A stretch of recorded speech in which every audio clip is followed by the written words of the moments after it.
Howdy, folks. Jason and Jake back with you. Not doing the Brainstorm Top 5 this week. We've branched out to our own channel At the Table, kind of doing our own weekly comic haul video. So tell us a little about what we're doing on the new channel, Jake. So our channel's called At the Table, as you can see. We're going to show our weekly hauls, do some other kind of shows, videos, kind of like a Play It Forward, a little different. Yeah. Our own kind of spin on it. Yeah, you've probably seen us over on the Brainstorm channel. We still shoot and do a lot of stuff over there with John in the shop, and we're still big friends with the shop. John is still very much our local comic shop, but we wanted to start kind of doing some of our own content in addition to the stuff that we've been helping John out with, some of the things that we just want to talk about, and particularly the type of comic show that we like to watch on YouTube, not speculation at all, absolutely 100% based on what we like to read, with a pretty heavy slant on family reading, just kind of sharing some of our thoughts and why, this show will be mostly about why we bought the things we bought and what was on our pull list for the week. Yep. You would get started with the first pick? Or the first pull?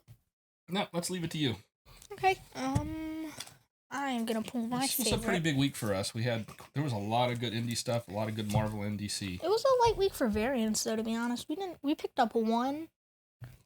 So here, you can position This is probably your favorite book of the week. Chip Zdarksy, in my opinion, is an amazing writer. Daredevil is so amazing. It's been such a great read. And I'm such a Venom fan that to see him take a spin on the symbiote story and all that. Let's back it up and tell folks what's the deal with this particular book. So this is Spider-Man, Spider Shadow. Yep. And this Chip Zdarsky did a spin on it where Peter Parker kept the Venom symbiote, and it kind of shows how it affected him and just all around what he would have been if he kept the symbiote. Yep. This kind of reminds me a lot of the older the Marvel What If series. Kind of what if this had happened, and plays out kind of a short mini-series. I believe this is at least a few issues. And as Jake said, Chip is one of our favorite writers, so we're really looking forward. This is probably going to be, since there's no Venom or serious Kingdom Black, there's a couple of tie-ins that we'll show real quick. But this is probably going to be our father-son pick of the week, and I think it's definitely going to make our top 3 over on the Brainstorm pick that we'll be doing later. So what else do we have, Jake? What else do we pull off the wall? So this book kind of ties in with Super Sons. I read I didn't read when he got aged up. So Challenge of the Super Sons. I started off with Super Sons fairly early into getting into comics. It was really enjoyable. I really liked it. I didn't read when he got aged up. But just the pairing and the duo. And when he's talking about aged up, they aged up Jonathan Kent and kind of broke up the Super Sons as we knew it. And in a lot of our opinions, and John would agree with us, it kind of ruined the series for a lot of us. But that original series with Jonathan and Damian was an amazing book. It's probably one of our first father-son reads, and one of the first books that John turned us on to when we first started reading as father and son. Yeah, and I couldn't say enough good things about the first one. We are super excited to see this kind of picking up, and we're kind of secretly hoping that maybe DC gets smart and realize they made a mistake with aging Jonathan up and pull some kind of magic and restores the status quo, because this is a really great, just kind of a family read, certainly a great father-son read, and we're really looking forward to that one. That's probably going to be our number 2 or 3 for the week, too. So what else do we have, Jake? So here we got NonStop SpiderMan. This is number 2. Number 1 I read. It was really amazing. I don't know if you read it or not, but... No, I'm a little farther behind than you were on Spider-Man. Just the description in general and then reading it, it really was just this action-packed story. It was like if you hopped in the middle of an arc, just like a filler book, not like a massive arc. And it's just action, superheroes on superheroes. It was such a great book. It was so much fun. That's my understanding. This book in this series is supposed to be sort of the summer blockbuster, just a fun Spider-Man story without all the There's a lot going on in the main Spider-Man book right now.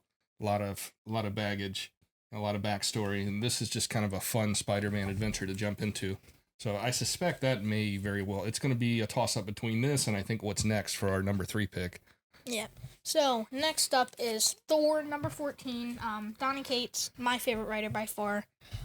This Thor, what they called, arc, I guess you'd say.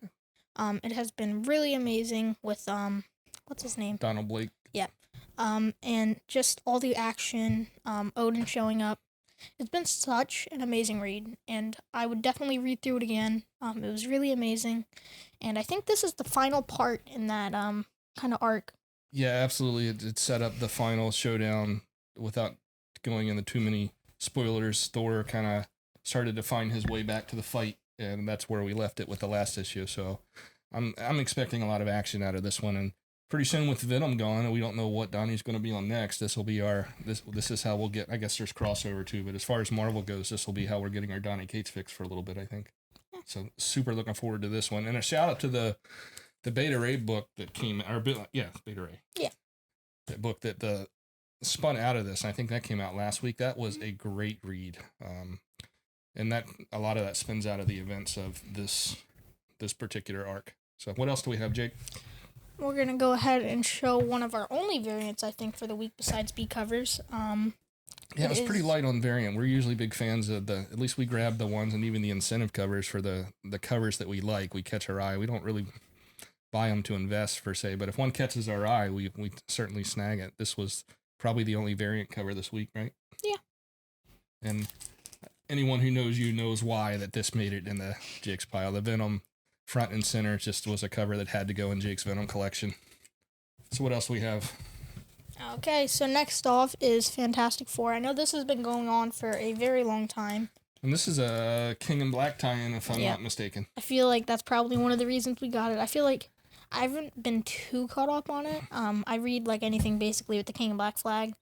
But I haven't really like gone through and read the whole series yet, so I don't know too much about it, but I'll read anything with the King in Black. And with the main title of King in Black being done, you're going to take everything you can get. Every little. I jump in and out of the Fantastic Four. It's one of those that I keep on my pull list, and I'll fall behind, and then I'll catch up. But I'm looking forward to that one. Like Jake said, we've read pretty much everything that's had the King in Black label, just as a father-son thing. So looking forward to that one too. Daredevil. Yep. So this book, like I already said, Chip Zdarksy writes it. I think this is probably my second favorite, besides King of Black and all the Venom stuff, titles that are coming out right now. It's been such an amazing read. You get to see a few different superheroes. I know Iron Man's made an appearance, Spider-Man's made an appearance. I don't know how many others. Well, Elektra, obviously. Yeah. But it's been such a great read. I would definitely recommend it. I mean, we hopped on around 20-ish, probably. Maybe a little before. We hopped as soon as we got started, really. It was one of the very first books we put on our pull list. I tend to like legal courtroom drama stuff. I was kind of intrigued by what was going on, and I had heard from my friend Chandler that this was a great read, and absolutely it has been consistently one of our favorite books. So it's no surprise that that's on our pull. It stays on our pull list and is another favorite for the week. So Wonder Woman 771. I'll admit I'm a little behind in Wonder Woman, and I think you are too. Jake and I got a little frustrated with, we weren't huge fans of the Future State stuff, and when everything sort of went on pause for a while, I fell behind, and now that they're kind of picking up with the new Infinite Frontier stuff and then all the new titles starting back up, I haven't jumped back on, but at some point I'll pull these to the top of the stack and we'll catch up, because we were really enjoying the Wonder Woman run right up until Future State. Yeah. So we've kept that one on the pull list just to at least give the new book a shot. I am definitely highlighting this book. Power Pack. We started number 1. It's been such an amazing read. Just the whole story. More younger heroes, which there's not a ton of right now. And I love the kind of outlawed kind of arc that's going on right now with all these different teen superhero books. It's been really good. And just this really right now has been really amazing. I know the first one was so funny when they did the little origin story. It's been just a really good read. Yeah, this is another one that's pretty high on our list if you're looking for a book to read as a family or to pass around, father-son, father-daughter, mother-son, whatever. Great read. It's not over the top with the violence or the graphic stuff. It's a pretty fun book. So definitely, I don't know that it's going to make our top 3 because there's some pretty stiff competition this week, but that's going to get read probably tonight. So, I don't think we started off at number 1 with this title, Black Cat. I know we got the King of Black flag on one of the issues. We started reading it there.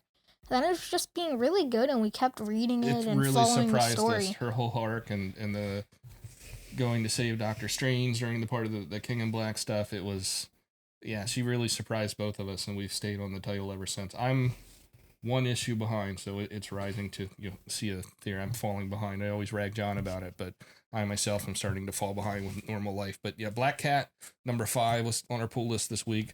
Love the art. it's been a great story so far. I'm looking forward to catching up and seeing if the quality has stayed through and past that King in Black arc. So this next book, I'm a little embarrassed to say I'm like 2 issues behind on this book, but I did read the first Maestro series that came out. I really, really enjoyed that. I read the first 1 or 2 of this. And just this whole series kind of going on with him. I feel like we picked it up fairly early in buying comics. We did, and I think it's one that we'd liked the cover of. We were intrigued by it. We'd heard good things, so we just picked it up. And I think neither one of us knew anything about this character. You know, we've been collecting about a year, maybe ish at this point. I mean, I had jumped in and out of it. You have only been really collecting and reading for a year now, and I think that was back when we picked it up at the very beginning of the first miniseries, and it surprised both of us because we didn't know much about the character. And we just both really enjoyed it. The first miniseries had a really kind of mind-blowing start. That's what I remember about that one. So we will catch up on that one. That one stayed on it. Put it on the pull list immediately once we saw that War and Pax was kind of a follow-up miniseries to it. We wanted to stay on that one from a reader standpoint. You pick. Iron Fist. This is another one that I'm embarrassed that I'm behind on. I feel I like the character a lot. I know some people don't. A lot of people did not like the Netflix show. I think Jake and I enjoyed it. I like the character. I'm looking forward. I think this one at this point I'm gonna just wait and then kind of binge the whole thing once I've got the last issue. But I like the character enough that it's staying on my pull list at least through it's done. Not a top pick, but I'm looking for something fun out of that. Homesick Pilots number 5. This definitely, you haven't read it. I'd say it's borderline for your age, but this has been one of my absolute favorite books since issue number 1. It's haunted house story paired with sort of paranormal X-Filesy. I don't know how else to explain it. An indie band thing going on. It's not at all what I would expect, and to go into too much detail would spoil it. But if you like kind of an interesting mix of paranormal genres and the indie music stuff that's going on. There's a strong female protagonist. She's pretty kick-ass, and the book went in some directions that I did not see coming. Can't recommend this one enough. This Homesick Pilots that's one that I'm current on, and it's going to get read tonight. Okay, so I'm determined to find one that I'm super excited about. So, here's the next one. Of course, I can probably guess you're finding a theme with all the books I like. King of Black Flag. Like I said again, anything with a King of Black Flag is immediately going in my must-read pile. I couldn't say enough good things about it.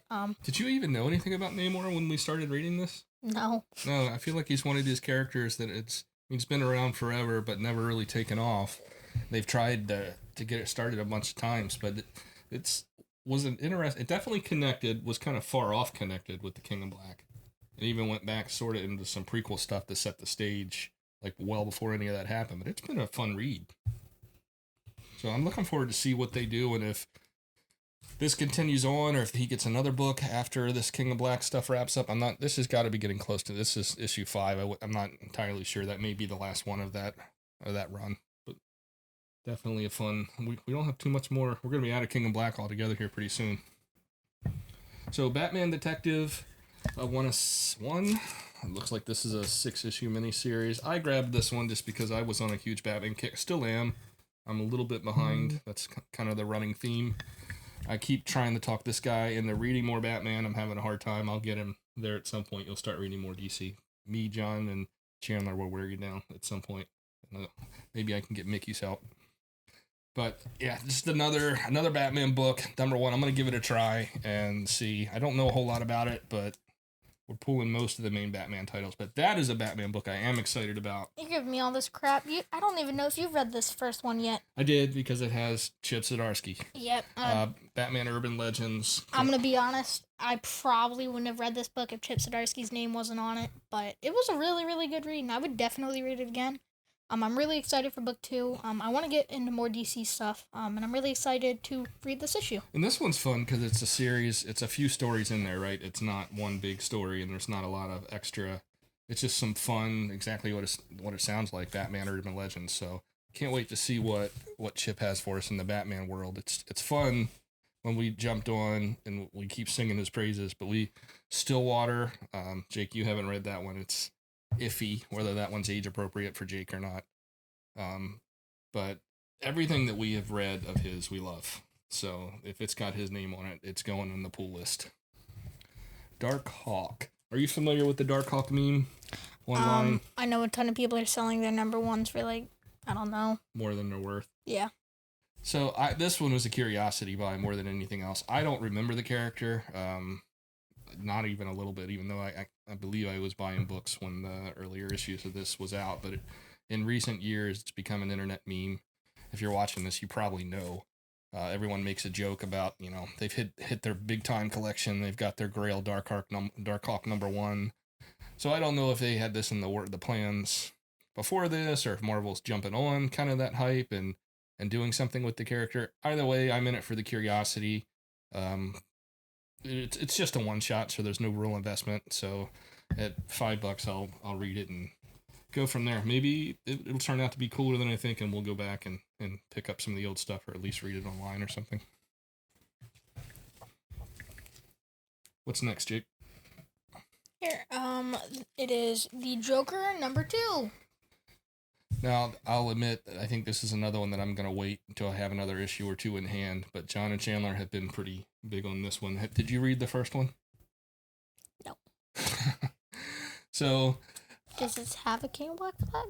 No, it doesn't have a King of Black flag. I didn't read it. It didn't have a King of Black flag. It doesn't go in my must-read pile. Fair enough. It's one that I'm interested in. Chandler and John both have been singing the praises on this one. I've heard it's pretty good. I'm not a huge Joker fan. I like Joker when he's paired up with Batman. I love their chemistry and how those two characters interact with each other. So I'm not entirely sure how I'll feel about kind of a solo book just about. But I hear good things from people I trust, so it's making the pull list and the reading pile. So at some point, I will catch up on that. I'm in for the run on that one. This is a book that I am current on. It is one of my top picks for the week. I'm really enjoying Scout's Honor. Did you read any of this, Jake? Nope. This story, I think it's been on John or Chandler's list. This is sort of a post-apocalyptic tale, and this one's an interesting twist in their future. There's basically a sort of knockoff of the Boy Scouts that have survived the apocalypse and are kind of pseudo in charge, and kind of learning the history of them and this main character, and it takes kind of a twist, and maybe the Scouts aren't exactly all that they've been led to believe, and there's a lot of, it's kind of there's a lot of drama in the book, a lot of action, young protagonist. I think this one is borderline. There is definitely a lot of violence. I would let you read it, but I'm not sure that's right for every kid out there your age. But Aftershock's killing it with a lot of their books. So Scout's Honor #4. So I'm gonna be honest, I know nothing about this book, but I know we got it up for Mommy because I know she absolutely loves that series. Yeah. Carrie, Jake's mom here, my wife loves the Jeff Lemire stuff. Our buddy Chandler recommended all of the Black Hammer stuff, and she devoured it as fast as she could read it, so that is in our pull list. I know that I need to read this. I hear it's amazing. I'm just so far behind in everything else, so this is the one single issue. It's really the Black Hammer stuff is the only thing that I can get her to read that's single issue. Everything else she likes to trade wait for, so that's why that one's there. Let's see, Serial #3. I read the first one. I am behind. I really liked the premise of this. I guess this is a follow-up to a comic that I didn't read, but I really liked, apparently the main character, the quote, a little girl was possessed by a demon at some point, so she didn't age, and now she's free of the demon, and she's the one hunting the bad guys. It's kind of at least the first one was a really fun twist. I'm looking forward to catching up with this one. Now that I've got 3 in hand, I'll read 2 and 3. So that one's stayed on the pull list. Children of the Grave, I heard good things about. This week we got issue #4. I'll be honest, I'm buying almost everything that comes out from Scout right now. I'm really enjoying their books. We even get the Scout box, in addition to buying most of our Scout comics as well from John. So if you're not familiar with Scout, they're putting out some amazing independent books. Definitely worth a look. So can't speak too much on that one because I am way behind, but it was on the pull list this week. Same deal with Carmen. We got issue 2 out this week. We picked it up absolutely for the reading pile. Not a book for Jake, but it is on my list, and at some point I will catch up with it. Go ahead and grab one that you're Here. familiar with. I have no idea what it is. I know you read it, and I know Okay. it looks cool. Murder Hobo. It seems like they keep putting out one-shots with this. I can't tell that there's a lot of continuity, but every few months I'll get a new issue. This is a book that John gave me because he knows that we in this house are huge in the D&D. It's one of the things that we're actually going to do a bunch of D&D stuff on this channel. But this is every terrible trope, everything with the, quote, murder hobos, the classic fantasy party who just solves every problem by murdering and, like, taking advantage of people. It is 100%, even though we do a lot of father-son content here, I can't stress enough, not a kid's book. This is one that, and I'm pretty liberal with what I'll let Jake read, but this one he doesn't get to read. But if you have a darker sense of humor and aren't easily offended, and like D&D, this book is hilarious. It's bad taste humor in all the right ways, and it is great. And if you've ever played D&D or been part of or familiar with kind of the murder hobo trope with D&D, it's a really hilarious book. So what else do we got? Maniac in New York, or Maniac of New York. John loved the first one. I love the idea of just kind of this supernatural murder sort of dealt with as sort of a natural disaster sort of thing in the big city. Another one not for Jake, but it's made my list. I've definitely been reading, we bust John's chops, but I've been reading a fair bit more horror than I ever thought I would have too. So I'm looking forward to catching up with issue number 3 on that one. And we've got from Aftershock, we've got Phantom of the Scan number 1. This would probably be one of my independent, if I'm just picking for myself what I'm excited about this week. So the story of this one goes, a comet hits Earth. The main character here, in addition to a bunch of other people, end up with sort of these psychic superpowers. The catch is every time they use the powers, they get closer to dying. So they're kind of a bunch of these folks are banding together and trying to solve the issue before whatever this is that's taking all these people out takes them out. It sounds a little bit like Manifest to me, a current TV show with the people who survived. I'll give it a preview if I think it's appropriate. I'll let you read it, but the premise is really interesting on this one. The Picture of Everything Else, and this is, I'm not sure what issue this is. I want to say 3. Watch and be wrong. Yeah, issue 3. So this is a series, an independent series, and this is one that surprised me. I will buy almost any independent number 1, and I'll either stay on or jump off, but I like trying new things to find it. This is one that I'm current on. It's sort of a retelling of like the Dorian Gray story. You've got 2 artists, and eventually they meet this person, and it's the whole idea of he paints pictures, and whatever he paints comes to life. So there's some sort of a horror aspect to it, Jake. Like there's in the original story, like if the picture gets set on fire, for example, it kills the person. So they have this incredible power, and these couple of guys, they come across this artist who has this power. One of them is horrified and basically runs away, and the other sort of embraces it and becomes his apprentice. So this has been a really interesting, definitely dark, but a fun read. All right, so They Fell from the Sky, number 3. This is one that I picked up that I thought you and I would like to read that we just haven't gotten to yet. The solicits kind of described this one as E.T. meets Mars Attacks. I have to watch Mars Attacks with you. It's absurd and great, and it's hilarious. I'll have to add that to your movie education. But this is one that I've picked for us. I don't know how long this one is going, but we'll catch up on that one together. I'm not going to read that one without you.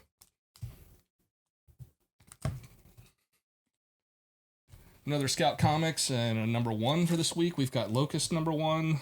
A lot of apocalypse stuff going on. This one is set in the near future, I believe, and this virus that basically mutates people into these hideous locust creatures that apparently kill everyone, and so on is ravaging through. So it sounded interesting. It's Scout Comics. I have a lot of trust in what they're doing. So, and it's a number 1. You know I'm a sucker for number 1. What else we got, Jake? Redemption number 3. I'm a sucker for Westerns, so I think I'm going to wait till I have the whole run of this and just kind of read through it. The original solicits made me think sort of, I got an Unforgiven sort of vibe from it. That's why this one went on the pull list. I've liked the cover so far. I've only flipped through them. I haven't read them all the way through yet. But that one is staying on the pull list. I'm going to give the whole series a shot and see what we think of that one. And then I'll decide after I've read it whether it's okay for you or not. And this is another really fun book from Behemoth, Paranormal Hitman. I read number 1, really enjoyed it, and I need to catch up with number 2 now that I have 3. That's about basically a hitman that leaves the business he gets involved with the paranormal. And then he's working that angle, and his old mob contacts are also kind of after him, and they're not happy that he left. It's kind of a whole thing. So that will wrap up with 2 trades, right? Yep, so I know you all missed my voice, totally. And we're going to wrap it off with 2 trades. I don't think both of them are current. They might both be current. No, they're both current. Here. You know about both these. I got no clue. Avery was one that caught my eye when I was reading through previews. Just almost they seem like very different books, but I Breathe the Body caught my eye because of the social media aspect of it and how it goes too far. Avery seems to be a similar premise. It's set in probably a not so distant future where social media and your social media ranking kind of affect every aspect of your life. It seems like it's the natural progression of where things are heading, unfortunately. So taking that too far. So our main character here, the heroine, wakes up one day and basically has her rating just crash. It goes from like 5 stars to 1. And then she's dealing with the fallout. She's turned away from restaurants. Everyone's harassing her at school. Sound like a really interesting concept. I love the fact that it's just kind of a self-contained graphic novel. This is probably going to be pretty top of the list when I start reading for the week. And our last trade of the day. Yep, and we'll wrap it up with Shepard. A little while ago, I understand, I think this came out, is it maybe a Kickstarter some years back? So I'm late to this one, but Scout picked it up and released the first issue as a number 1, and then then the trade immediately came out. The premise of this one is a father loses his son to a drug overdose, and he gets this overwhelming feeling that his son isn't at peace on the other side. So long story short, without going into spoilers, he follows his son into the afterlife and goes on a quest to actually try to save him and bring him back, or at least get him to peace. Really liked the first issue, so I immediately ordered the trade that would follow up. It seems like Scout's done that with a few books lately, where they're dropping a first issue to kind of give you an inexpensive preview, and then following it up with the entire story released to trade paperback shortly thereafter. So I will read that and let you know if it's something you should read. I think your mom would certainly like it. So overall, favorite book for the week? Spider Shadow. Yeah, I think that's in the King of Black follow-ups. That's our pull list and what we're excited about for the week. Hopefully you'll join us on this channel for some, especially if you enjoy the father-son aspect. Kind of talking about comics, especially from a reader standpoint. Jake and I are still early days in our collecting journey together. And mostly we do these videos as a hobby. It gives us a chance to sit down. I'm teaching Jake video editing. He's been helping at the shop, and it was just time to start kind of doing some of our own stuff. And Jake wanted to be behind the camera a little more and talking about the things that he enjoys. So that's it for our first video for our new At the Table channel. To give you a little bit of background on the new channel and what we're going to be doing as we close out, At the Table kind of stems from the D&D group that's actually came from the Facebook chat name of the group that we've been playing with. Jake plays with occasionally with us. It's a group of friends and we have varied interests, everything from board games to comic books to magic, and we wanted a place to kind of produce and work some of our own content, and then we've long dreamed of streaming some of our D&D sessions. Not going to stream just yet, but we are looking to record and put some of those out there. We certainly think it's funny. We hope other people enjoy it. Maybe they won't, but if nothing else, we'll have memories to look back on and get to see what we did. So look for more D&D content, board games. We're going to do some game night sort of things where we kind of preview a board game, kind of walk you through, maybe show some highlights of playing it. And we'll definitely have some magic content and some other games and stuff as well, and anything that pop culture. Yep. So I also want to thank you guys for watching. Please like, comment, subscribe, whatever if you liked it. Yeah, and let us know the type of content that you would like to see. But you'll be seeing more of Jake, myself, our friends John Paul, Randy, Ruth, our buddy Mickey. Maybe we'll even con our buddy John and Chandler into joining us once in a while, since we've been on their channel so much. But looking forward to it. If you like anything that we talked about today, Brainstorm Comics here in Frederick, Maryland is our local comic shop. If you're local, go see John. It's an amazing shop. If you're not local, go check out your local comic shop. Those guys need the support now more than ever. So I encourage you to go and, most importantly, read. So if you don't have a local comic shop, there are other options digital. But if you do have one, go check out some of these books at your local comic shop. So thanks for watching. Thanks for listening to our pools, our variants, our trades, and everything that we got this week, our weekly haul. And we'll see you next time. See you next week.